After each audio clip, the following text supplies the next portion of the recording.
नमो भगवते वासुदेवाय।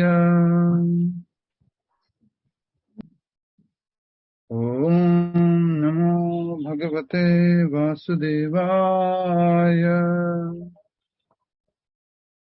ओम नमो भगवते वासुदेवाय।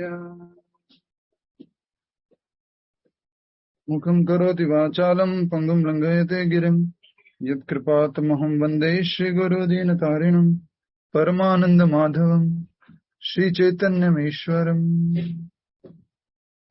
हरे कृष्णा। आप सभी भक्तों का स्वागत है आज के इस भगवत गीता कार्यक्रम में। और आज हम श्रीमद् भगवत गीता के अध्याय 10 से श्लोक संख्या कितना करने वाले हैं? 19। और ये भगवान के उत्तर हैं और इनको हम समझेंगे। तो जो लोग वीडियो ऑफ करके बैठे हुए हैं तो उन सभी के लिए मैं भी आज वीडियो ऑफ करके रहता हूँ, ठीक है? प्रभु जी अच्छो नहीं लगे, उनको सपोर्ट करेंगे हम आज, वीडियो ऑफ कम्युनिटी। ओके, श्लोक संख्या 19 दोहराएंगे आप में से संगीता जैन माता जी। दोहराइए माता जी, माइक अनम्यूट करके। श्लोक संख्या 19 आप दोहराएंगे। श्री भगवान वाचा। माता जी क्या हुआ? अनम्यूट कीजिए संगीता माता जी। ठीक है, मेरा सुनीता है नाम प्रभु जी। तो आप कब अपने नाम से ज्वाइन करेंगे? मैंने समझा आपका नाम आईफोन है। अच्छा अपने नाम से ज्वाइन किया कीजिए ना, कितनी बार कहें, फिर क्लास में गड़बड़ भी होता है, कुछ लोग ऐसे तक। हाँ जी प्रभु जी, मैं भेज चुकी हूँ काफी पहले नाम, मैं दोबारा भेज दूंगी। यहाँ पर रीनेम करना होता है आपको, जब ज्वाइन करते हैं ना आपका नाम यहाँ पर दिखता है स्क्रीन पे। व्हाट्सएप पे तो आप ज्वाइन किए हो, यहाँ पर जूम पे अभी माता जी ने शायद किया। विभा माता जी आपने नाम चेंज किया? जी प्रभु। हाँ, अभी देखो आपका नाम चेंज कर दिया उन्होंने, आईफोन से सुनीता रख लिया। आज से आपका नाम सुनीता है, ठीक है? हाँ जी ठीक है। हरे कृष्णा। हरे कृष्णा। श्री भगवान वाचा। श्री भगवान वाचा। शब्दार्थ में से हंतते कथयिष्यामि अंतते कथिष्यामि दिव्या हि आत्मविभूतयः दिव्या हि आत्मविभूतयः प्राधान्यतः कुरु श्रेष्ठ। प्राधान्यतः कुरुक्षेत्रः श्रेष्ठ। कुरुश्रेष्ठः। हाँ जी। नास्ति अन्तः विस्तरस्य मे। न अस्ति अन्तः विस्तरस्य सः। अरे इतना डिफिकल्ट कहाँ है? विस्तर नास्ति अन्तः विस्तरस्य मे। बोलिए। न अस्ति अन्तः विस्तरस्य। आगे इसमें तो इतना ही है। मैं विस्तरस्य में लिखा है ना? जी जी जी जी। कौन सी किताब पढ़ते हैं आप? वही जो आपने कहा था, रिकमेंड किया, वही है जी। भगवत गीता यथारूप। श्रीमद् भागवत गीता यथारूप। हाँ तो बस इसमें तो ऐसे लिखा हुआ है। जी जी जी, वो असलियत में हिंदी मिक्स हो जाता है ना, इसमें थोड़ा सा ठीक है, दिक्कत कोई लगी। बात नहीं माता जी। जी जी आज जी। मैं नहीं दिख रहा हूँ तो किसी को गुस्सा नहीं आएगा। असलियत में आप दिख नहीं रहे ना, उससे थोड़ा सा और कंफ्यूज हो रहे हैं। आज होने दो थोड़ा कंफ्यूज। वीडियो ऑन करके नहीं बैठते ना, आज उनको थोड़ा सबक मिलना चाहिए। तो हमेशा ऑन करते हैं। श्री भगवान वाचा। श्री भगवान वाचः। हन्तते कथयिष्यामि अंतते कथिष्यामि दिव्या हि आत्मविभूतयः दिव्यः हि आत्मविभूतयः प्राधान्यतः कुरु श्रेष्ठ। प्राधान्यतः कुरुश्रेष्ठः नास्ति अन्यतो विस्तरस्य मे। नास्ति अन्तः विस्तरस्य मे। अब श्लोक में से पढ़िए। श्री भगवान वाचा। श्री भगवान वाचः। हन्तते कथयिष्यामि अंतते कथिष्यामि दिव्या हयात्मविभूतयः यः आत्मविभूतयः प्राधान्यतः कुरु श्रेष्ठ। प्राधान्यतः कुरुश्रेष्ठः नास्त्यन्तः विस्तरस्य मे। हस्तायन्तो विस्तरस्य मे। नास्त्यन्तो विस्तरस्य मे। न अस्त्यन्तो विस्तरस्य मे। नास्ति अंतो विस्तरस्य में। अस्त्यन्तो विस्तरस्य मे। यस, शब्दार्थ दोहराइए। श्री भगवान उवाच। भगवान वाचः। भगवान ने कहा। भगवान ने कहा। हंत हाँ। हंता हाँ। ते तुमसे। ते तुमसे। कथयिष्यामि कहूंगा। कथयिष्यामि कहूँगा। दिव्याः दैवी दिव्यः देवी ही निश्चय ही ही निश्चय ही आत्मविभूतयः अपने ऐश्वर्य को। आत्मविभूतया अपने ऐश्वर्यों को। प्राधान्यतः प्रमुख रूप से। प्राधान्यतः प्रमुख रूप से। कुरुश्रेष्ठ हे कुरुश्रेष्ठ। कुरुश्रेष्ठ हे कुरुश्रेष्ठ। न अस्ति नहीं है। न अस्ति नहीं है। अंतः सीमा। अंतः सीमा। विस्तरस्य विस्तार की। विस्तर से विस्तार को। विस्तार की। विस्तार की। मैं मेरे। मेरे। अनुवाद तथा तात्पर्य श्रील प्रभुपाद जी द्वारा। श्रील प्रभुपाद की जय। अनुवाद तथा तात्पर्य। अनुवाद दोहराएंगे। श्री भगवान ने कहा। श्री भगवान ने कहा। अब मैं तुमसे।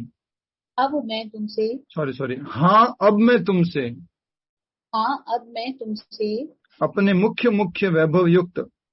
अपने मुख्य वैभव युक्त। रूपों का वर्णन करूंगा। रूपों का वर्णन करूंगा। क्योंकि हे अर्जुन। मेरा ऐश्वर्य असीम है। मेरा ऐश्वर्य असीम है। हरि बोल। तो सीधा प्रसारण गुरुग्राम आश्रम से, और ये आकाशवाणी का रेडियो केंद्र है जहाँ पर आपको चलचित्र नहीं दिखाई देगा, आपको ध्वनि ही सुननी होगी। ठीक है। हरे कृष्ण। प्रभु जी वीडियो ऑन करिए। कोई बोल ही नहीं रहा है, मैं क्या करूं बताओ। प्रभु जी नहीं मजा आ रहा है आपका। प्रभु जी करिए, अच्छा नहीं लग रहा है। ऐसे लग रहा है ब्लैंक पिक्चर देख रहे हैं। कोई कह नहीं रहा था, मैं क्या करूं। तो कह रहे हैं तब से आप करें। आज टीवी बंद, प्रभु जी रेडियो चालू रखे। हरे कृष्णा प्रभु जी। हरे कृष्णा। हरे कृष्णा प्रभु जी। हो गया हरे कृष्णा हो गया, फिर टाइम इसमें नहीं जाना है। तो बहुत अच्छी बात समझने जा रहे हैं हम, बहुत महत्वपूर्ण बात है, सभी लोग अच्छे से समझिए।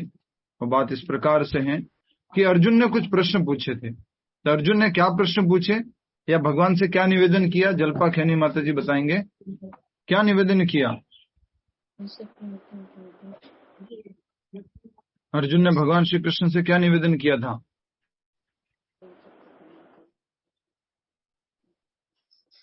जल्पा खैनी माता जी, आई थिंक उनका नेटवर्क कमजोर है। प्रभु जी हरे कृष्ण। प्रभु जी हाँ हरे कृष्णा। आपका नेटवर्क थोड़ा वीक है आई थिंक। यस बताइए रंजन वैकरिया माता जी, क्या निवेदन किया भगवान श्री कृष्ण से। हाँ, अर्जुन ने भगवान श्री कृष्ण से कहा कि अपने ऐश्वर्य तथा योग शक्ति का वर्णन करें। मैं आपके विषय में सुनकर कभी तृप्त नहीं होता हूँ, क्योंकि जितना ही आपके विषय में सुनता हूँ अलग ही आपके शब्द अमृत पर चखना चाहता हूँ। हाँ, तो यहाँ पे बताया जा रहा है कि आप जितना भी अपने विषय में बता रहे हैं उसको सुन करके मैं संतुष्ट नहीं हो रहा हूँ और तृप्त नहीं हो रहा हूँ, और मैं और अधिक सुनना चाहता हूँ आपके शब्दामृत को। ऐसा करके अर्जुन ने बोला। और ये शब्द आज जो श्लोक में भगवान ने उपयोग किया है वो बात भगवान श्री कृष्ण से अर्जुन ने भी बोली थी। हय आत्म विभूतयः, श्लोक संख्या 16 में देखिए अर्जुन ने क्या निवेदन किया था। वक्तुम अर्हसि अशेषेण दिव्या है आत्म विभूतयः, आपके दिव्य आत्म विभूतियों को, खुद की आपकी विभूतियों को। विभूति क्या होती है, जो शरीर के ऊपर पहले पाउडर की जगह लगाया करते थे ना।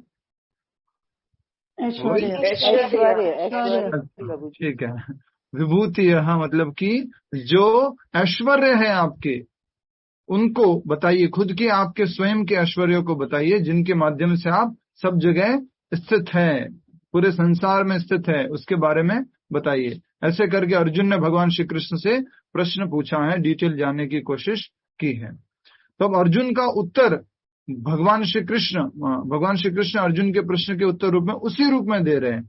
जैसे सबसे पहला था बोला हंता मतलब हाँ, क्या बोला, बोलो, हंता मतलब हाँ अर्जुन, मैं अभी तुम्हें मेरी आत्म विभूतियों के बारे में बताऊंगा।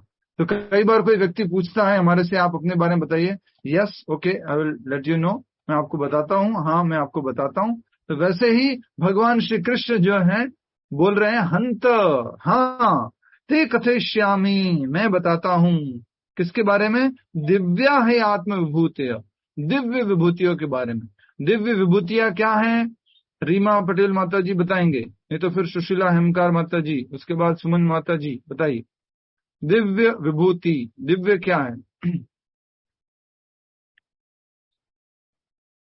दिव्य उनका आध्यात्मिक ऐश्वर्य है। दिव्य अर्थात उनका आध्यात्मिक ऐश्वर्य है, ठीक है। और कोई? हरे कृष्ण प्रभु जी, वो सभी जगह व्याप्त है, सबके उद्गम है। हरे कृष्णा प्रभु जी। यस, सुशीला माता जी। प्रभु जी वो सब के उद्गम है, समस्त प्राणियों के स्वामी है। और कोई? देव है। और कोई?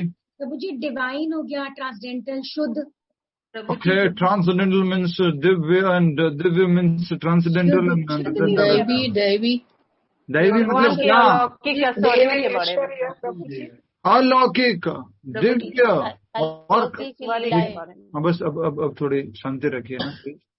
16वें श्लोक में पूरा इतना अच्छे से शब्द के ऊपर मैंने बोला था, यहाँ दिव्य, दिव्य का मतलब 3 गुणों से परे नहीं है प्रभु, जो भौतिक जगत में श्रेष्ठ है। हाँ, भौतिक जगत में जो श्रेष्ठ है, पहले ही बताया था आपको। काम डाउन, अरे बोल, धीरे धीरे बोलो, आराम से, चिल्लाओ मत। ओके, तो दिव्य का मतलब क्या है? भौतिक जगत में श्रेष्ठ। यहाँ दिव्य शब्द का, साधारणतः दिव्य शब्द का अर्थ क्या होता है? तीनों गुणों से परे, अलौकिक अर्थात भौतिक दुनिया से भी परे। लेकिन यहाँ दिव्य शब्द का उपयोग किसके लिए हुआ है? भौतिक जगत में श्रेष्ठ, उत्तम। समझ में आ रहा है आप सभी को? उदाहरण भी देके बताए थे, अगर आपको याद होगा तो। मछलियों में इतनी सारी मछलियां, इसमें अच्छी मछली बोले ये है। एप्पल मोबाइल का एग्जाम्पल लेके बताया, इतने सारे मोबाइल है पर इनमें सबसे श्रेष्ठ कौन सा है? बोले ये है। तो ऐसे दिव्य का मतलब यहाँ पर ये है, दिव्य है आत्म विभूतयः प्राधान्यतः। प्राधान्यता का मतलब क्या होता है? विनोद अग्रवाल जी बताएंगे, हमारे बीच में उपस्थित है रोहिणी से। यस, हरे कृष्णा प्रभु जी। मुख्यतः, प्राधान्य मतलब मुख्य। तो मुख्य ऑपुलेंसेस को, मुख्य ऐश्वर्य को बताइए। ऐसा करके भगवान श्री कृष्ण अर्जुन से कह रहे हैं कि हे अर्जुन, अपने मुख्य ऐश्वर्यों के बारे में मुझे बताओ। नहीं, कृष्ण ने बताया। क्या हुआ? लक्ष्मी माता जी आपको नहीं बोलना है। यस, क्या हुआ? भावना साहू जी क्या हुआ? ऐसे क्यों बोल रहे? अर्जुन बताएगा, बट अर्जुन पूछ रहा। मैंने गलत बोला ना? यहाँ पर बता कौन रहा है? भगवान श्री कृष्ण अपनी विभूति के बारे में बता रहे हैं, और अर्जुन ने पूछा है कि अपनी विभूतियों के बारे में बताइए। ठीक है, समझ में आ गया आप सभी को? आगे बढ़ते हैं। नेक्स्ट, श्री भगवान ने कहा, हाँ अब मैं तुमसे अपने मुख्य वैभव युक्त रूपों का वर्णन करूंगा। ये भी किस लिए भगवान वर्णन कर रहे हैं? अर्जुन क्या चाहता था ये सुन करके? अर्जुन क्यों सुनना चाहता था ये सब? जल्दी बताओ। क्योंकि जितना भी वो भगवान के बारे में सुनते हैं, उससे उनका हृदय तृप्त नहीं हो रहा था। हरे कृष्णा। नेक्स्ट, हरे कृष्ण इसके लिए साधारण मनुष्यों को बताने के लिए, साधारण मनुष्यों के भले के लिए। और दूसरा इसका उत्तर क्या होगा बताइए? दूसरा उत्तर, वे अमृत को चखना चाहते थे। नहीं, और कोई बताइए। जितना सुनते थे उनको अमृत तुल्य शब्द मिलते थे। निरंतर उनका चिंतन करने के लिए कि भगवान को इस भौतिक जगत में किन किन रूपों में उनका यस, किन किन रूपों में, केसु केसु च भावेशु भगवनमयी चिंतनमयो भगवनमया। आपका चिंतन कैसे करूं, चिंत्योसी भगवनमया। आपका किस किस भाव में चिंतन करूं, मैं आपको किस किस रूप में डांटू, समझ में नहीं आ रहा मुझे। कल परसों का श्लोक है, उसमें भी आप गड़बड़ कर रहे हो। थोड़ा तो एक बार रिवीजन कर लिया करो, कुछ घर जाके पढ़ लिया करो, अगर रिकॉर्डिंग सुन लो तो वो भी अच्छा हो जाएगा, कुछ याद हो जाएगा। थोड़ा सा एकदम अपनी मेमोरी में फ्रेश पड़ा हुआ है, लेकिन जब तक उसको रिवाइज नहीं करेंगे तब तक याद नहीं होगा। आप में से ज्यादातर लोगों की कंप्लेन है, प्रभु जी कुछ याद नहीं रहता, कुछ याद नहीं रहता। याद कोई भी चीज दुनिया में, भौतिक चीज भी तभी रहती है जब आप उसको बार बार देखते हैं या बार बार सुनते हैं, तो ही वो चीज याद होती है, अन्यथा नहीं याद होती है। तो आप अगर ये कहते हैं कि नहीं याद नहीं होता है, याद नहीं होता है, याद नहीं होता, तो याद होने का कारण क्या है? आप उसको बार बार पढ़ो, बार बार देखो, बार बार सुनो। समझ में आ रहा है आपको? आप ये कंप्लेन अब नहीं कर सकते। प्रभु जी पढ़ते तो है, लेकिन पता नहीं जब क्वेश्चन पूछते हो तो क्या लगता है उस टाइम पे क्या फिट कर रहे हैं सेंटेंस, समझ ही नहीं आता। वो कई बार पढ़ते हैं, रिवाइज भी करते हैं, बट समझ नहीं आता कि अब क्या इस टाइम पे बोलना है। सोचो हमारा ये हाल है, बच्चों का क्या होता होगा, हम कितना डांटते हैं उनको। हम ये कहना चाह रहे हैं कि आप एटलीस्ट एक बार, जैसे कि अभी आज क्लास हो गई, ठीक है, अच्छे से सुन लीजिए इस बात को। अभी जैसे ये क्लास हो गई हमारी, ठीक है, क्लास होने के बाद शाम को, दोपहर में, मतलब अभी थोड़ी देर बाद या रात को आप जो भोजन लेंगे, कुछ ऐसी, आज क्या था क्लास में, आज भगवान ने उत्तर दिया, भगवान ने ऐसा बोलने के, आत्म विभूतियां, अपनी विभूतियों के बारे में भगवान अब बताने वाले, पर कितना बताएंगे? प्राधान्यतः, मुख्य रूप से, ओनली मुख्य विभूतियों के बारे में बताएंगे। तो बहुत ही सुंदर बात बता रहे भगवान श्री कृष्ण कि मुख्य रूप से जो विभूतियां हैं उसके बारे में मैं बताऊंगा। ठीक है, याद रहा आपको? ऐसे याद होगा, नहीं तो याद नहीं होने वाला। आप घर जाके शाम को एक बार रिवीजन कीजिए, ठीक है। और हम जब कॉलेज में पढ़ते थे या फिर हम जब स्कूल में पढ़ते थे तो हमने सुना था कि आज अगर आपने सुना है 70% आपके मार्क्स आ जाएंगे अगर आपने क्लास में अच्छे से सुन लिया। 70%, सोचिए। 80% अगर आपको मार्क लाने हैं तो घर जाकर के एक बार रिवाइज कर दो सेम डे। 90% लेके आने हैं तो 7 दिन में दोबारा रिवाइज कर दो, और 98% लेके आने हैं तो 15 दिन में एक बार और रिवाइज कर दो। सोचो, इतना ज्यादा पावरफुल है ये मेथड। तो रिवीजन बहुत जरूरी है। कब याद होता है? बार बार देख के तब याद होता है ना। आप लोगों की शक्ल मुझे जब पर्सनली मिलते हो तो एक बार में तो याद, कई बार बोलते प्रभु जी पहचाना, नहीं पहचान पाया, सॉरी। प्रभु जी आपकी क्लास अटेंड करते हैं ना, तो नहीं हो पाता है ना, पर्सनली मिले नहीं, एक बार अच्छे से मिल लेंगे, देख लेंगे, 1-2 बार ऐसे मिलना हो जाता है, तब याद होता है। क्लियर है आप सभी को?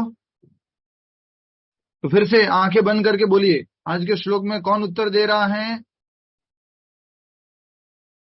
अर्जुन। नहीं, भगवान भारत माता जी कौन उत्तर दे रहा है?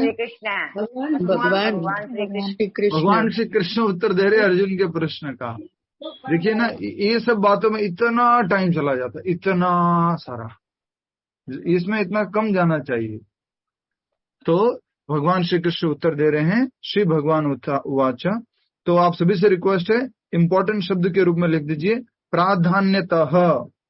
श्लोक संख्या 19 में भगवान ने जो शब्द उपयोग किया वो क्या है? प्राधान्यतः। मुख्य उपाधियों के बारे में बताऊंगा, बस उपाधियां नहीं, मुख्य विभूतियां। अर्जुन ने कितनी पूछी थी?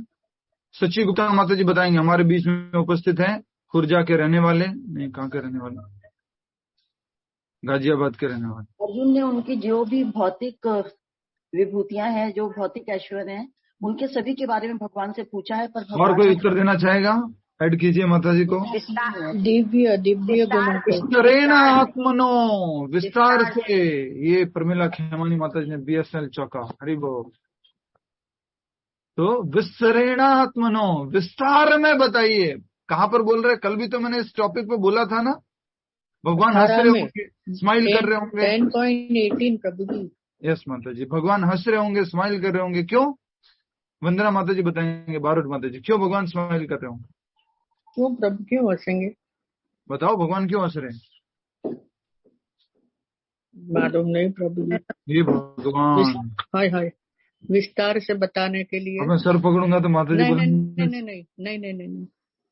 युद्ध क्षेत्र में खड़े हुए, युद्ध होने वाला हाँ, है, युद्ध बहुत क्षेत्र में समय खड़े कम है, हुए। और वहां पर फिर अर्जुन बोले विस्तार में बताओ। भैया ऐसे भगवान अपना एप्पल वॉच देख रहे, कल बताया था, याद नहीं यार आपको? आपका टाइम अब शुरू हो रहा है। नहीं माता जी, जस्ट मैंने जोक के लिए बोला था, भगवान अपना एप्पल वॉच देखते और बोल रहे, अरे अर्जुन, युद्ध भूमि में तुम ये पूछ रहे हो मेरे से, विस्तार में बताओ। हाँ, तो विस्तार में कैसे बता सकता हूँ? तो भगवान क्या कहते हैं? प्राधान्यतः। क्या बोला जल्पा खैनी माता जी भगवान ने? बोलिए जल्पा खैनी माता जी, भगवान ने क्या बोला? प्रभु जी वो अपने मुख्य विस्तार से अपना ऐश्वर्य का मुख्य ऐश्वर्य को मैं बताऊंगा, प्राधान्यतः। ठीक है।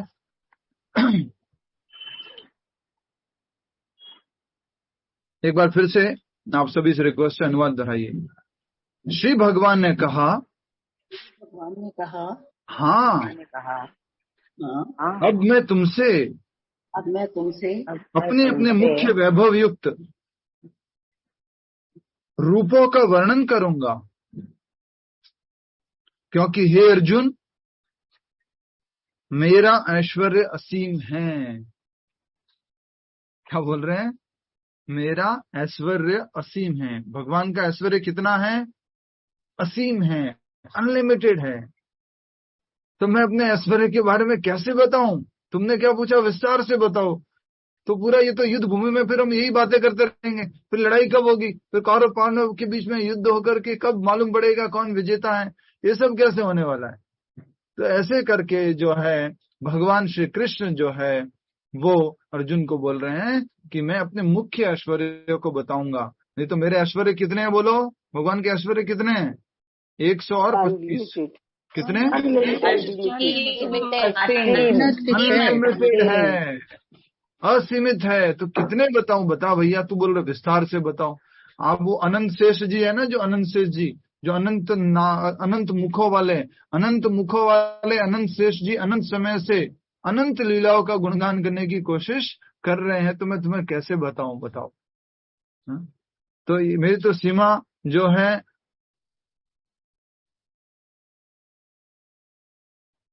तो भगवान श्री कृष्ण पूरा अच्छे से अर्जुन को बता रहे हैं कि मैं अपने ऐश्वर्य के बारे में बताता हूं। आइए तात्पर्य को पढ़ते हैं। तात्पर्य तथा अनुवाद श्रील प्रभुपाद जी द्वारा। श्रील प्रभुपाद जी की जय। तात्पर्य, कृष्ण की महानता तथा उनके ऐश्वर्य को समझ पाना संभव नहीं है। अर्जुन ने क्या बोला पिछले श्लोकों में कि आपके ऐश्वर्य को देवता गण भी नहीं जान सकते हैं, असुर गण भी नहीं जान सकते हैं। तो कृष्ण की महानता को और उनके ऐश्वर्य को समझ पाना संभव नहीं है। ठीक है, किसको समझ पाना संभव नहीं है? जयलक्ष्मी माता जी।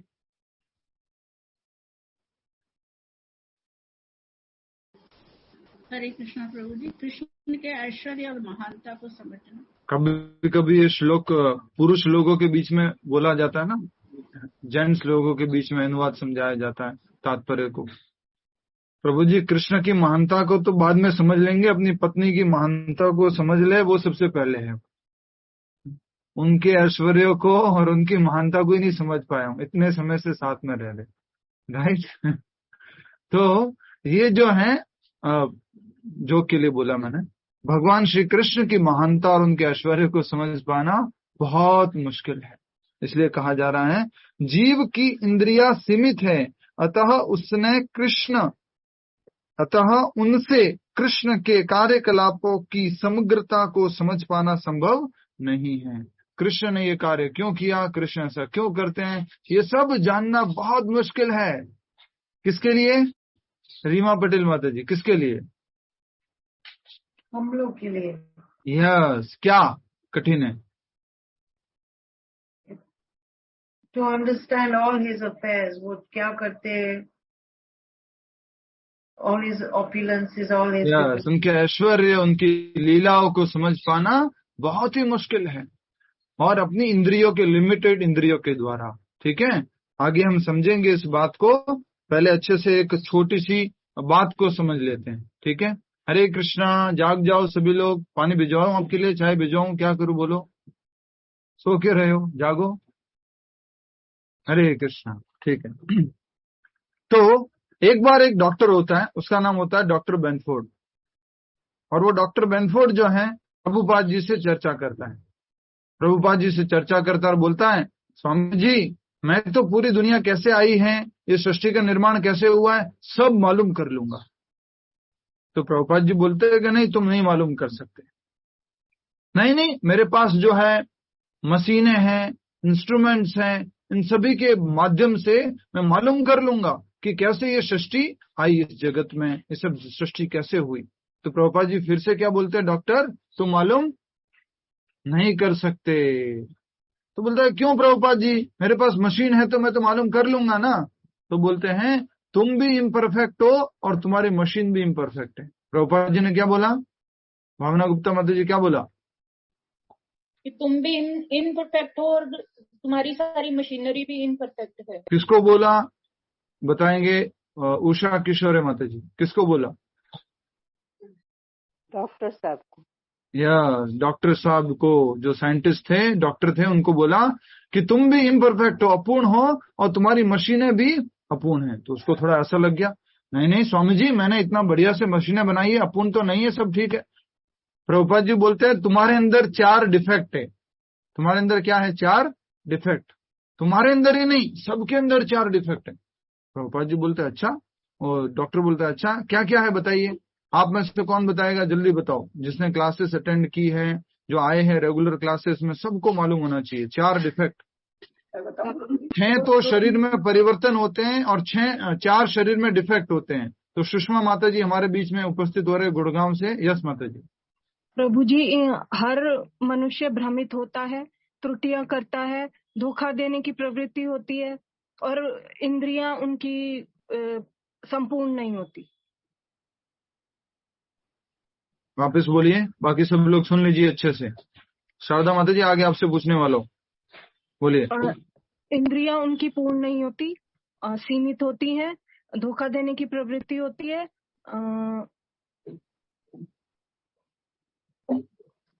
क्या हुआ, पहले तो बोल दिया था, भी अटक गया। सही है, ठीक है। कौन बताएगा नेक्स्ट? मदद कीजिए। रीमा पटेल माता जी हमारे बीच में उपस्थित हो रहे हैं वडोदरा से। Yes. Imperfect senses, imperfect senses, अपूर्ण इंद्रिया, tendency to cheat, tendency to cheat, धोखा देने की प्रवृत्ति, टू बी इल्यूजन, अज्ञानता में रहना, एंड और कमिट मिस्टेक, गलती करना। ये 4 जो हैं, हम सब में डिफेक्ट्स पाए जाते हैं। तो हमारे में से ऐसे कौन कौन है जिनमें ये 4 डिफेक्ट नहीं है? हरि बोल, रेज योर हैंड प्लीज। हम सब में है प्रभु, सब में ये 4 डिफेक्ट्स है। तो कई बार हम क्या समझते हैं, दूसरे लोगों में गलती निकालते रहते, तू तो मूर्ख है, तू हमेशा गड़बड़ करता है, तू ऐसा है, तू वैसा है, तू ये है, तू है। मतलब घर में हस्बैंड वाइफ के बीच में झगड़ा हो रहा है, तो मान लीजिए हस्बैंड हमेशा वाइफ को कहते रहते हैं, तू सही नहीं है, तू ये नहीं करता, तू वो नहीं करती, ये वो। हर कोई व्यक्ति गलती करता है, एर इज ह्यूमन, हर कोई व्यक्ति गलती करता है। ऐसा कोई व्यक्ति नहीं है जो गलती नहीं करता, हर एक व्यक्ति गलती करता है। यस और नो? तो कभी भी हमें घमंड नहीं करना चाहिए। एक स्टोरी याद आ रही है बहुत सुंदर, अभी बाद में बोलूं, समय सीमा देख लेते हैं। 43 हो गया, ठीक है। पहले हम ये वाली बात पूरी करते फिर स्टोरी पे जाएंगे। तो 4 डिफेक्ट होते हैं हमारे अंदर। सबसे पहला है गलती करना, टू कमिट मिस्टेक। दूसरा है सेंसेस आर इम्परफेक्ट, अपूर्ण इंद्रिया। सेंसेस, अपूर्ण इंद्रियों का मतलब क्या है माता जी? 2 की जगह 1 आंख होना, 2 नाक की जगह 1 नाक होना, और 2 कान की जगह 1 कान होना, ये मतलब है अपूर्ण इंद्रियों का मतलब क्या है? नो, शैलेश से। यस माता जी please. Vandana ji from English teacher the professor. अपूर्ण इंद्रियों का मतलब ये है प्रभु जी कि हमारी जो इंद्रियां हैं वो भगवान के अलौकिक किसी भी चीज को नहीं देख सकती है, ना अलौकिक ज्ञान ना अलौकिक मतलब वहां तक पहुंच नहीं सकती है। भौतिक जगत की सारी चीजों को देख सकती है, राइट? Yes yes yes. हवा को देख सकते हैं? मैंने कहा भगवान की नहीं देते, हवा तो भगवान जी ने बनाई है। तो क्या भगवान जी का नहीं है यहाँ पर? अब अपने बात को प्रूव कर लो कैसे भी करके। अपूर्ण इंद्रिया मतलब हमारी इंद्रियों की कुछ सीमा है। अपूर्ण से मतलब होता है सीमा, कि इतना ही देख सकती है, इतना दूर ही देख सकती है। आंखों के दायरे में इतना दूरी मतलब इतना चौड़ाई में देख सकती है, उसके पीछे नहीं देख सकती। कितना भी डोरों को बड़ा बड़ा करके घुमा लेंगे तो पीछे का नहीं देख सकती, राइट? तो उस प्रकार से हमारे नाक की भी सीमा है, इतना जो है वो सूंघ सकती है, उससे नीचे न तो सूंघ सकती है, नहीं उससे ऊपर का कुछ सूंघ सकती है। कान उससे कम डेसिमल का नहीं सुन सकती, उससे अधिक डेसिमल का नहीं सुन सकते। तो वैसे ही हमारे हर एक इंद्रिय की सीमा है, इसको क्या बोला गया है? अपूर्णता। ठीक है, समझ में आया? हमारी आंखों की एक सबसे बड़ी सीमा क्या है, कौन बताएगा? हमारे आंखों की सबसे बड़ी सीमा जल्दी बताओ। वंदना बारोट माता जी, छाया खुट माता जी, जल्पा खैनी माता जी, मनु प्रभाकर माता जी एक ही लाइन में बैठे हुए, बोलिए। दूर का देख सकते हैं या तो नजदीक का देख सकते हैं, उसके आगे नहीं। ये क्या बोल दिया आपने? क्या हो प्रभु कोई भी वस्तु बीच में आपका नाम नहीं लिया सुषमा माता जी। यस, छाया खुट माता जी। आंखों की एक विशेष सीमा, लिमिटेशन। यस बोलो। नहीं आपको नहीं बोलो। अटेंशन स्पैन बहुत कम है, हमारी आंखों का अटेंशन स्पैन बहुत कम है। ये भगवान, अब मैं जिनसे पूछ रहा हूँ उनको बोलने क्यों नहीं देते हो आप? ये समझ में नहीं आता। अटेंशन स्पैन गलत उत्तर है। देख सकते हैं प्रभु जी। हरे छाया खुट माता जी बताइए। हरे कृष्ण प्रभु जी, भौतिक चीजें सब देख सकते हैं। आंखों की कोई सीमा नहीं है। क्या बोल रहे दिनेश जी? माइक अनम्यूट कीजिए। दिनेश गहलोत जी, क्या हमारी आंखों की सबसे बड़ी सीमा क्या है? सुमन माता जी। हरे कृष्ण, हम आगे का साइड का देख सकते हैं, पीछे का नहीं देख सकते। सीमा तो इतनी होगी ना, आगे पीछे तो नहीं देख सकते। सीमा का मतलब बोलो लिमिटेशन, आंखों की लिमिटेशन है, तभी देख सकती है, नहीं तो नहीं देख सकती। इतना हिंट दे दिया मैंने। प्रभु जी प्रकाश होता ही देख सकते। हरे कृष्ण प्रभु जी। सुशीला माता जी बिल्कुल उत्तर दिए हैं। ओनली प्रकाश में देख सकते हैं, अन्यथा नहीं देख सकते। अंधेरे में हम अपना हाथ में ही नहीं देख सकते, पैर भी नहीं देख सकते, कुछ भी नहीं दिखेगा अंधेरे में। एक बार अंधेरे में हम टकरा गए और किसी का दांत लग गया हमारे यहाँ पर, तो अंधेरे में हम कुछ भी नहीं देख सकते हैं, सोचिए। और एक और लिमिटेशन क्या बोलते हैं? आंखें सब कुछ देख सकती है लेकिन इन पलकों को नहीं देख सकती। सब बोलते हैं ना, इतना दूर दूर का देख लेती है, सब कुछ देख लेती है, लेकिन अपने पास की पलक जो है उसको नहीं देख पाती, राइट? तो अंधेरे में, अभी अंधेरा कर दो तो कुछ दिखाई देगा क्या? आपकी इतनी बड़ी बड़ी बढ़िया बढ़िया सुंदर सुंदर, बड़ी तो नहीं बोलूंगा, नहीं तो आप, माता जी की बहुत छोटी छोटी है, प्रभु जी की बड़ी है, अच्छी अच्छी आंखें हैं। अभी मैं यहाँ पे अंधेरा करूंगा तो मैं दिखाई दूंगा आप लोगों को? नहीं दिखाई देंगे। आपके घर में पूरा अगर अंधेरा हो जाएगा तो आपका हाथ भी नहीं दिखाई देता। ये क्या है? लिमिटेशन। समझ में आ गया? पटरी जो है, रेलवे स्टेशन पे देखते हैं हम पटरी, दो पटरियां सीधी जा रही है जा रही है जा रही है, और आगे जाके क्या हो जाती है? वो दोनों पटरियां, बोलो, अलग हो जाती है। आगे जाके अलग हो जाती है, मिल जाती है। और वास्तव में मिलती है क्या? नहीं। आंखों को ऐसा दिखता है। ये लाखों की क्या है? लिमिटेशन। सत्य नहीं है, असत्य को सत्य मान बैठती है आंखें, ये लिमिटेशन है। इसलिए प्रभुपाद जी ने उस डॉक्टर से बोला कि तुम जो भी कुछ करोगे, तो जो कुछ मशीन बनाओगे, वो सब कैसी होगी? अपूर्ण होगी, इम्परफेक्ट होगी, और उस मशीन से रिजल्ट आएगा वो भी कैसा होगा? इम्परफेक्ट होगा, पूर्ण होगा। यस, वो रिजल्ट भी कैसा होगा? अपूर्ण होगा। अपूर्ण, मशीन ही अपूर्ण है, आदमी अपूर्ण बनाने वाला, तो रिजल्ट भी क्या आएगा? अपूर्ण। तो प्रभुपाद जी ने उस साइंटिस्ट से बोला कि साइंटिस्ट जी अब आप बताओ। तो साइंटिस्ट क्या बोलता है मालूम है? Yes yes Swami ji, I am imperfect. क्या बोला उसने? I am imperfect. ऐसे प्रभुपाद जी आर्ग्यू करते थे, सोचो, ऐसे प्रभुपाद जी उनको कन्विंस करते थे लॉजिकली, और फिर वो साइंटिस्ट एक हिम्मत करता है और क्या बोलता मालूम है? Swami ji, I am not perfect, okay I understood, are you perfect? क्या पूछा उसने प्रभुपाद जी से? बोलो, are you perfect? Are you perfect? आप परफेक्ट है क्या स्वामी जी? मैं तो परफेक्ट नहीं हूँ। प्रभुपाद जी विनम्र पोजीशन लेकर के बोलते हैं, क्या बोलते हैं वो? मैं भी परफेक्ट नहीं हूँ। वास्तव में प्रभुपाद जी परफेक्ट है, लेकिन फिर भी प्रभुपाद जी क्या बोलते हैं? मैं भी परफेक्ट नहीं हूँ, मैं तो मात्र भगवान जो कि परफेक्ट है, भगवान श्री कृष्ण, उनके संदेश को आप तक पहुंचा रहा हूं। कुछ समझ में आया? परफेक्ट कौन है? परफेक्ट कौन है? ओनली लॉर्ड, ओनली भगवान श्री कृष्ण। तो उन भगवान श्री कृष्ण का मैसेज भी कैसा होगा? परफेक्ट। उस परफेक्ट मैसेज को मैं आप लोगों तक पहुंचा रहा हूं। मैं तो डाकिए का काम कर रहा हूं, पोस्ट यहाँ से लेता हूं और आपको पहुंचाता हूं, न तो उसमें कुछ डालता हूं न कुछ इसमें से निकालता हूं।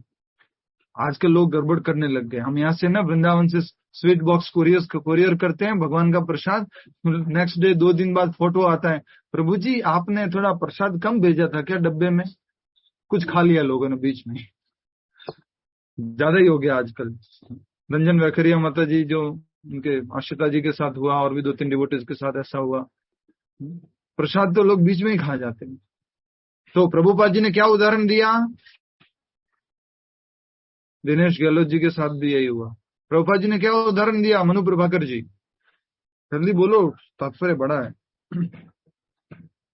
प्रभुपाद जी ने उदाहरण दिया कि मैं भी परफेक्ट नहीं हूँ। हरे कृष्ण, मैं परफेक्ट, कोई भी परफेक्ट नहीं है। कौन सा एग्जाम्पल देके समझाया? फिर क्या कर रहे हैं प्रभुपाद जी? क्या कर रहे हैं? वो डाकिए का काम कर रहे हैं, वो श्री कृष्ण की बात हम तक पहुंचा रहे हैं। हाँ, तो पोस्टमैन जो है उसके जैसा ही काम कर रहे हैं। जैसा भगवान श्री कृष्ण दे रहे हैं संदेश को, वैसा ही वो पहुंचा रहे हैं। किनके तक? उनके जो शिष्य हैं या जो सुनने वाले हैं, उन तक ये बात को पहुंचा रहे भगवान श्री कृष्ण।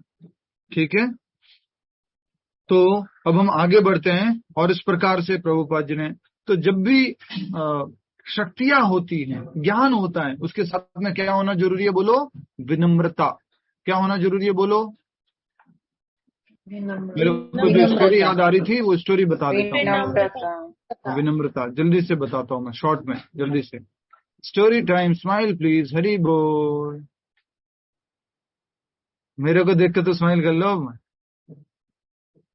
ऐसे तो नहीं आ रही थी, ठीक है।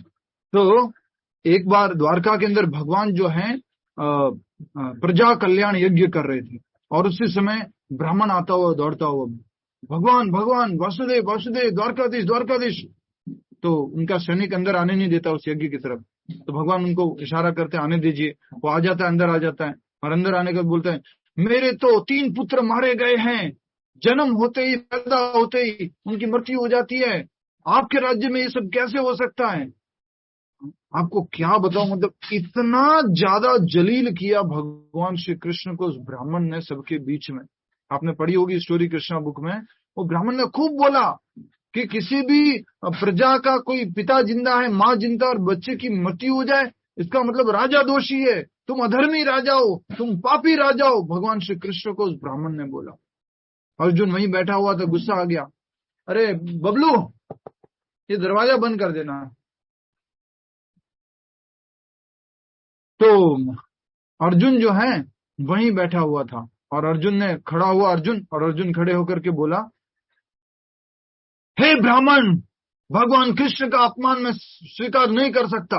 कैसे तुमने भगवान श्री कृष्ण का अपमान किया है? मैं तुम्हारी मदद करता हूं, मैं महान शक्तिशाली हूं। मैंने शिव जी को भी चुनौती दी थी अपनी शक्ति के द्वारा, मैं यमराज को चुनौती दे दूंगा, तुम्हारी रक्षा करूंगा। तो ब्राह्मण बोलता, मेरा चौथा बेटा जो है जन्म लेने ही वाला है, वो उसकी मृत्यु हो जाएगी, द्वारकाधीश आप चलो।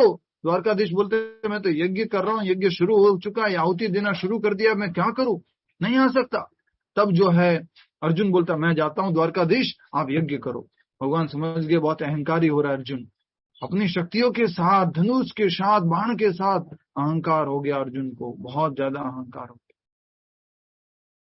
तो वहां जाते हैं, वो उस ब्राह्मण की झोपड़ी को पूरा अपने बाणों की तरह से उसको कवच बना देते हैं, सुरक्षित कर लेते हैं, और उसके बाद में उसके ब्राह्मण का बच्चे का जन्म होता है। और उसी समय फिर क्या होता है, यमराज जी के दूत आते हैं और उस कवच को तोड़ करके उस बच्चे को लेके जाते हैं, लेके चले गए, मर गया वो।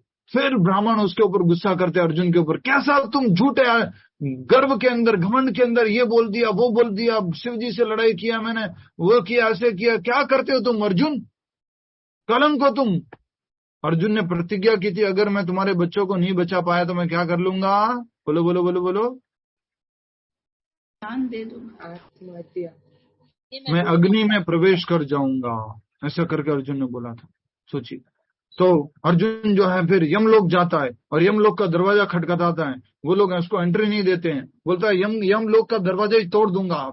ओम, तो छोड़ा, तीर छोड़ा उसने, यमलोक के दरवाजे को कुछ नहीं हुआ। फिर वहां पर उसने क्या किया, ब्रह्मास्त्र निकाला, और ब्रह्मास्त्र निकाल करके, ब्रह्मास्त्र बहुत खतरनाक होता है, ब्रह्मास्त्र निकाला तो वहां पर इंद्र आ जाते हैं, और इंद्र आके बोलते हैं अर्जुन तुम क्या कर रहे हो, अपने निजी स्वार्थ के लिए पूरी सृष्टि का विनाश करना चाहते हो, ब्रह्मास्त्र निकालना चाहते हो। बोले मेरा निजी स्वार्थ नहीं, मैं तो वो ब्राह्मण के बच्चों को, अरे तुम ब्राह्मण के बच्चे के खातिर पूरी सृष्टि को नाश कर दोगे, नहीं मेरे प्रतिज्ञा का क्या होगा। बोले तुम्हारी प्रतिज्ञा के खातिर पूरी सृष्टि का नाश हो जाएगा। व्यक्ति को अगर शक्ति है तो शक्ति का उपयोग समाज कल्याण के लिए, देश कल्याण के लिए, लोगों की रक्षा के लिए करना चाहिए, न कि उसको लोगों को एक्सप्लॉइट करने में, उसका दुरुपयोग करने में, उसको नाश करने में करना चाहिए।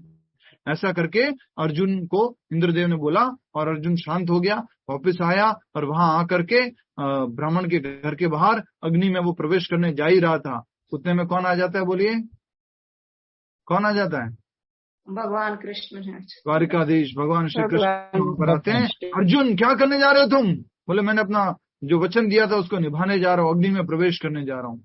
तो अर्जुन जो है जा ही रहा था, भगवान ने उसको रोका। भगवान ने बोला अर्जुन तुम क्यों जा रहे हो, बोले मैंने वचन पूरा नहीं हो पाया है, मुझे बहुत अपमानित महसूस हो रहा है। एक बहुत सुंदर बात यहाँ सीखने को मिलती है, अर्जुन अहंकार सही होता है गलत होता है, बोले गलत होता है। तो तुम्हारे अहंकार का नाश हुआ है तो तुम्हें पछतावा क्यों हो रहा है, अहंकार खत्म हो गया, अच्छी बात है ना, गलत चीज चलेगी, खुश हो जाओ ना। ऐसा करके भगवान एक शिक्षा देते हैं। तो अहंकार का नाश होना तो अच्छी बात है। उस प्रकार से भगवान श्री कृष्ण ने अर्जुन को समझाया, फिर बोला चलो हम दोनों चलते हैं। भगवान कृष्ण जाते हैं और वापस से उनके ब्राह्मण के पुत्रों को लेकर आते हैं, ब्राह्मण को देते हैं। तो इसमें शिक्षा ये है कि अहंकार नहीं होना है किसी भी चीज का, और अगर शिक्षा है, ज्ञान है, बल है, तो उसके साथ में क्या होना चाहिए, बोलो क्या होना चाहिए उसके साथ में, नम्रता। ठीक है, तो बहुत जरूरी है ये। इस प्रकार से हमने भगवान श्री कृष्ण की जो बात थी, ये स्टोरी थी अर्जुन की, वो समझी, प्रभुपाद जी की स्टोरी समझी, जिससे कि हमारे शरीर में क्या होती है, अपूर्णता, हमारे इंद्रियां अपूर्ण हैं, हम क्या करते, गलती करते हैं, और क्या करते हैं, धोखा देते हैं, और अज्ञान में रहते। ठीक है, जीव की इंद्रियां सीमित हैं, अतः उनसे कृष्ण के कार्यकलापों की समग्रता को समझ पाना संभव नहीं है। तो भी भक्तजन कृष्ण को जानने का प्रयास करते हैं, किंतु यह मानकर नहीं कि वे किसी विशेष समय में या जीवन अवस्था में उन्हें पूरी तरह समझ सकेंगे। कभी ये नहीं सोचते कि मैं समझ जाऊंगा कृष्ण को, या मैं एक समय में भगवान श्री कृष्ण को समझ जाऊंगा, अपने अंत समय में भगवान श्री कृष्ण को समझ जाऊंगा, ऐसा बिल्कुल भी नहीं होता है विशेष अवस्था में। ठीक है,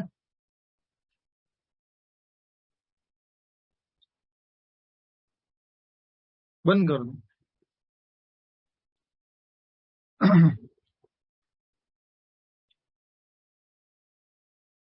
तो भी भक्तजन कृष्ण को जानने का प्रयास करते हैं, किंतु यह मानकर नहीं कि वे किसी विशेष समय में या जीवन अवस्था में उन्हें पूरी तरह समझ सकेंगे, बल्कि कृष्ण के वृत्तांत इतने आस्वाद्य हैं कि भक्तों को अमृत तुल्य प्रतीत होते हैं।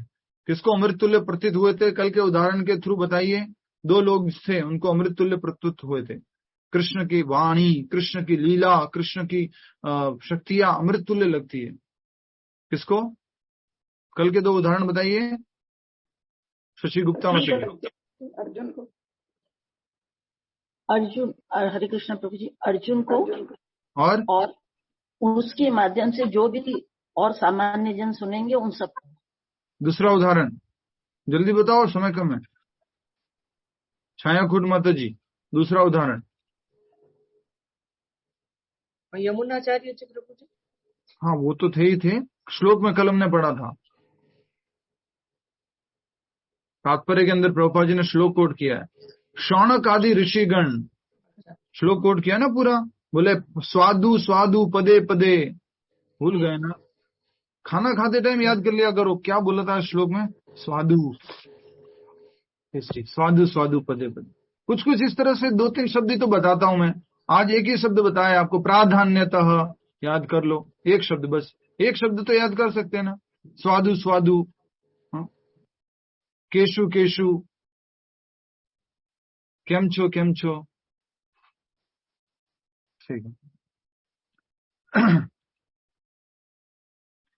बल्कि कृष्ण के वृतांत इतने आस्वाद्य, टेस्टी होते हैं कि भक्तों को अमृत तुल्य प्रतीत होते हैं। इस प्रकार भक्तगण उनका आनंद उठाते हैं।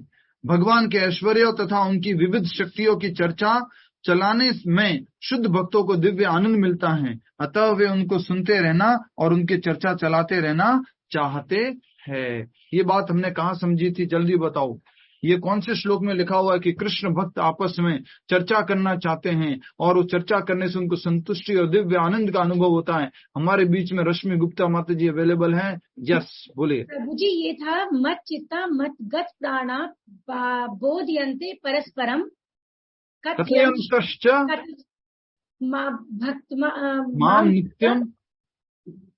माम नित्यम तुष्यन्ति च रमन्ति च। क्या बात है, हरि बोल। श्लोक भी याद करने की कोशिश करती है, वेरी नाइस। तो श्लोक संख्या कितना है? 10।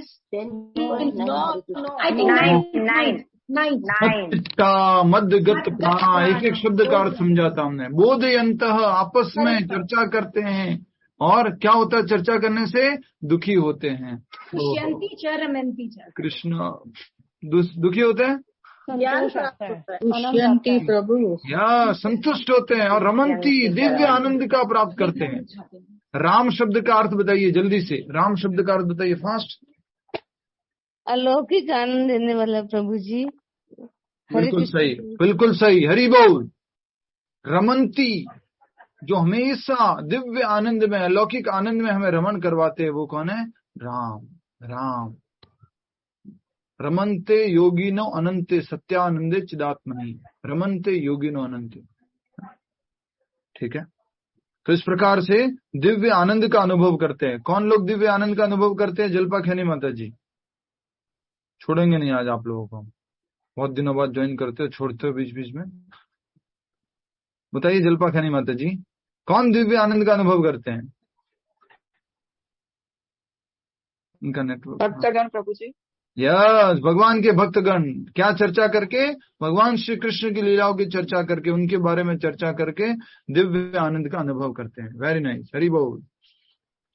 और वो सुनते रहना चाहते हैं, चर्चा चलाते रहना चाहते हैं। पर हम लोग अभी ऐसा नहीं है। हम लोग तो थोड़ा समय होने पर हरि बोल, बस बस आज के लिए इतना बहुत है। ठीक है। अभी हमारे को स्वादु स्वादु पदे पदे नहीं हुआ है। अभी हमारे को डिजीज है, बीमारी है। हमारे जीभ के ऊपर जो है ना एक परत चढ़ी हुई है। रसगुल्ला रख रहे तो टेस्ट नहीं आ रहा है, क्योंकि प्लास्टिक की एक ऊपर कवर चढ़ा हुआ है। वो कवर उतर जाएगा, कवर मेल्ट हो जाएगा, उसके बाद स्वाद आना शुरू होगा। ठीक है। उदाहरण समझ में आ गया ना? वास्तव में पन्नी, वो पेपर मतलब पन्नी मतलब वो नहीं है, आप वैसे मत लीजिएगा। उदाहरण दिया है। हमारे जीवन में कृष्ण भक्ति का आनंद हमें क्यों अनुभव नहीं हो रहा है? क्योंकि हमारे अंदर कलमश चढ़ा हुआ है, अपवित्रता है। वो जब शुद्ध हो जाएगा, उससे जब मुक्ति मिल जाएगी, तब हम दिव्य आनंद का अनुभव करेंगे। नेक्स्ट। अतः वे उनको सुनते रहना और उनकी चर्चा चलाते रहना चाहते हैं। कृष्ण जानते हैं कि जीव उनके ऐश्वर्य के विस्तार को नहीं समझ सकते, फलतः वे अपनी विभिन्न शक्तियों के प्रमुख स्वरूपों का ही वर्णन करने के लिए राजी होते हैं। हिंदी में बढ़िया शब्द लिख दिया है, राजी हो जाओ ना, मान जाओ ना। राइट, बहुत मुश्किल है ना ये दो काम कराना, राजी करना को मनाना बहुत मुश्किल है। ये सर नो सरल है, माता जी लोगों के लिए सरल होता है आई थिंक, ऐसा है। प्रभु जी लोगों के लिए डिफिकल्ट है। तो भगवान श्री कृष्ण राजी होने से यहाँ क्या मतलब है, एक्सेप्ट किया। अर्जुन का प्रपोजल था विस्तार में अपने ऐश्वर्य को बताइए, तो भगवान ने क्या कहा, ठीक है, मुख्य प्राधान्यतः ऐश्वर्य को बताऊंगा। ठीक है, प्राधान्यता शब्द अत्यंत महत्वपूर्ण है क्योंकि हम भगवान के प्रमुख विस्तारों को ही समझ पाते हैं, जबकि उनके स्वरूप अनंत है। अनंत है भगवान के स्वरूप, भगवान की लीलाएं, भगवान की विभूतियां, भगवान का गुणगान अनंत है, समझ नहीं सकते। भगवान के कितनी क्वालिटीज हैं, भगवान की कितनी क्वालिटीज हैं, अनंत है। 64 क्वालिटी आपने लिखाई थी ना प्रभु, मुख्य रूप से 64 है, बाकी तो क्या है, असीमित है। भगवान की कितनी क्वालिटीज है, अनंत क्वालिटीज है, 64 मुख्य रूप से है। ठीक है, ओके नेक्स्ट। इन सब को समझ पाना संभव नहीं है। इस श्लोक में प्रयुक्त विभूति शब्द उन ऐश्वर्यों का सूचक है जिनके द्वारा भगवान सारे विश्व का नियंत्रण करते हैं। तो इस श्लोक में प्रयुक्त विभूति शब्द, विभूति मतलब क्या है, ऐश्वर्य। भगवान ऐसे ऐश्वर्य के बारे में बताएंगे जिसके द्वारा भगवान इस पूरे जगत को नियंत्रित कर रहे हैं, या वो चीजें भगवान को रिप्रेजेंट करती है। ठीक है, अमर कोश में विभूति का अर्थ विलक्षण ऐश्वर्य है। अमर कोश क्या है, कौन बताएगा, अमर कोश क्या है? डिक्शनरी। अमर कोश जो है संस्कृत की एक डिक्शनरी है, उस डिक्शनरी में विलक्षण इसका अर्थ बताया है। किसका, विभूति। विभूति का अर्थ बताया विलक्षण ऐश्वर्य, ऐसे ऐश्वर्य जो बहुत रेयर है, स्पेशल है, तो वो अपने ऐश्वर्य को बताने जा रहे हैं। ऐसे अभी आगे शुरू होने वाला है वो सब। तात्पर्य का लास्ट भाग पढ़ लीजिए साथ में। निर्विशेषवादी या सर्वेश्वरवादी, जल्दी से बताओ क्या मतलब है, निर्विशेषवादी या सर्वेश्वरवादी, दोनों का अर्थ बताइए। निर्विशेषवादी तो प्रभु जी मायावादी, और ब्रह्मवादी प्रभु जी, ब्रह्मवादी निराकार को मानने वाले। निर्विशेषवादी। सर्वेश्वरवादी क्या होता है, सर्वेश्वरवादी मायावादी जो सगुण, जो भगवान को सब जगह देखते हैं, सब में मानने वाले, जो ये कहते हैं कि निराकार और सराकार भगवान दोनों समान, सब में भगवान का दर्शन करते हैं। हो गया, आपका उत्तर हो गया। ठीक है, बाकी लोग बोलिए। निर्विशेषवादी तो हो गए भगवान के निराकार रूप को जो मानते हैं, और सर्वेश्वरवादी वो साकार रूप को मानने वाले। तो या क्यों लगाते हैं, या कब लगाते हैं क्या, या ऐसे थोड़ा लगाते हैं, या कब लगाते हैं, जब दोनों चीजें एक जैसे बराबर हो, अलग अलग हो तो एवं लगाते हैं, और लगाते हैं, या दोनों एक ही हुए ना प्रभु जी। निरीश्वरवादी से, निर्विशेषवादी से मतलब है कि भगवान की विशेषताओं में विश्वास नहीं करते, और सर्वेश्वरवादी मतलब क्या है, सभी को ईश्वर मानने वाले। हम सब लोग ईश्वर है, एक दिन तुम भी ईश्वर बन जाओगे, मैं भी ईश्वर बन जाऊंगा, सब कुछ ईश्वर बन जाएंगे। मेरा उत्तर सही था ना प्रभु जी? नहीं, आपका उत्तर कैसे सही था, सर्वेश्वरवादी तो गलत बोला ना आपने। नहीं प्रभु जी, मैंने कहा सब में भगवान का दर्शन करते हैं, तो एक ही बात हुई ना। नहीं, भगवान का भक्त भी करता है, जो साकारवादी है वो भी भगवान का दर्शन करता है सबके अंदर। कैसे भी करके प्रूव कर दो अपने हमको बस। सर्वेश्वरवादी जो खुद को ईश्वर मानते हैं, सभी लोगों को ईश्वर मानते हैं, और ये मायावादी की ही कैटेगरीज है अलग अलग। निर्विशेषवादी, मायावादी, शून्यवादी, ये सब अलग अलग कैटेगरीज है। सर्वेश्वरवादी न तो भगवान के विलक्षण ऐश्वर्यों को समझ पाता है, न उनकी दैवी शक्तियों के स्वरूपों को। भगवान की शक्तियों को भी नहीं समझ पाते और भगवान की विलक्षण शक्तियों को भी और भगवान के दिव्य ऐश्वर्यों को भी नहीं समझ पाते। समझ में आया आपको? निर्विशेषवादी नहीं समझ पाते कि भगवान ऐसे विलक्षण है। वो एक व्यक्ति को स्वीकार नहीं करना चाहते जिसके अंदर सारे ऐश्वर्य पाए जाते हैं, जिसके अंदर सारी शक्तियां पाई जाती है। ठीक है। भौतिक जगत में तथा वैकुंठ लोक में उनकी शक्तियां अनेक रूपों में फैली हुई है। भगवान की शक्तियां अनेक रूपों में फैली हुई है। भौतिक जगत में कौन सी शक्ति है और आध्यात्मिक जगत में कौन सी शक्ति है? वृंदा कृष्ण माता जी। प्रभु जी एक बार क्वेश्चन फिर से रिपीट कर दो प्लीज। हाँ, क्या बात है जी। भौतिक जगत में भगवान की कौन सी शक्ति है और आध्यात्मिक जगत में कौन सी शक्ति है? भौतिक जगत में सबसे बड़ी शक्ति तो ये है कि वो चला रहे हैं, इस संसार को चला रहे। सबसे बड़ी शक्ति तो यही है कि वो दुर्गा माँ। आपकी सबसे बड़ी शक्ति ये है कि आप कुछ भी उत्तर दे दोगे, बस दुर्गा माँ, ये नहीं कि कुछ ऑथराइज उत्तर दे दो। दुर्गा माता को अपॉइंट करके वो भौतिक जगत नाम बताना है भौतिक जगत में भगवान की शक्ति का। यस सुमन माता जी। अपराशक्ति और आध्यात्मिक जगत में पराशक्ति। भौतिक जगत में कौन सी शक्ति? बहिरंगा शक्ति। आध्यात्मिक जगत में अंतरंगा शक्ति। तो वही तो मैंने बोला प्रभु जी, दुर्गा माता, बहिरंगा शक्ति। सही बोला माता जी, आप कभी गलत नहीं होते माता जी। एक्सेप्टेड माता जी। प्रभु जी हमने कहा बहिरंगा। सही कहा आपने, बिल्कुल सही कहा। ट्रू। नेक्स्ट। तो भगवान की शक्तियां भौतिक जगत और वैकुंठ लोकों में अनेक रूपों में फैली हुई हैं। अब कृष्ण उन रूपों को बताने जा रहे हैं जो सामान्य व्यक्ति प्रत्यक्ष रूप से देख सकता है। ऐसे रूप बताएंगे जिसमें भगवान की शक्ति है और उनको हम देख पा रहे हैं। ये सब बात क्यों आई थी? क्योंकि हम भगवान को नहीं देख पा रहे थे, भगवान के स्वरूप को नहीं देख पा रहे थे। तो अर्जुन ने सामान्य लोगों के लिए क्या बोला कि ऐसे ऐश्वर्यों को बताओ जिनको देख करके आपकी याद आ जाए, जो आपको रिप्रेजेंट करते हैं। तो ऐसे ऐश्वर्य को बता रहे, इसलिए कह रहे हैं कि जो सामान्य व्यक्ति प्रत्यक्ष रूप से देख सकता है ऐसे रूप बताएंगे भगवान। इस प्रकार उनकी रंग बिरंगी शक्ति का आंशिक वर्णन किया गया है। कैसी शक्ति है भगवान की? रंग बिरंगी। इंग्लिश में क्या लिखा है? रंग बिरंगी। वेरीगेटेड। ठीक है। वेरीगेटेड का रंग बिरंगी तो नहीं होता है हिंदी अर्थ। क्या होता है वेरीगेटेड का? Variety, different. वैरायटी वाली, विविधताओं वाली।